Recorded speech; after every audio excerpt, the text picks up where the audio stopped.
மக்களே, நான் தேடுனது ஒன்று, ஆனால் எனக்கு கிடைச்சது ஒன்று. பாஸ் ஆனாது ஒன்றாது, இது என்ன சமாளிச்சுக்கலாம் அப்படின்ட்டு களத்தில் இறங்கியாச்சு. அடிச்சாம்பர்ற அப்பாயின்மெண்ட் ஆர்டர் அப்படிங்கிற மாதிரி அந்த இடத்துல பொக்கிஷம் கிடந்துச்சு. இறங்காமல் இருந்தால் என்ன ஆகிறது? நீர் பிரம்மி, பிரம்ம வழுக்கை. இந்த ஓடுற தண்ணியில் இவளோட அழகை பாருங்களேன், அப்படியே பார்த்துக்கிட்டே இருக்கலாம் போல் இருக்குங்க.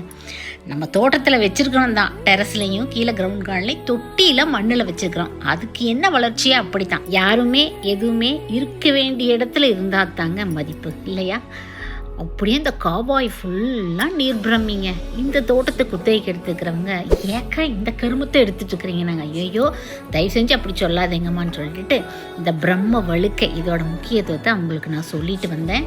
வழுக்கை மண்டையிலும் முடி வளர வைக்கும், அதனால தான் இதுக்கு பேரே பிரம்ம வழுக்கை. நம்மளோட ஹெர்பல் ஆயில், டேண்ட்ரஃப் ஆயில் எல்லாத்துலேயுமே இதை நான் ஆட் பண்ணுறேங்கிறது உங்களுக்கு தெரியும். நம்மளோட மூலிகை பயணம் இனியும் தொடரும். Happy gardening.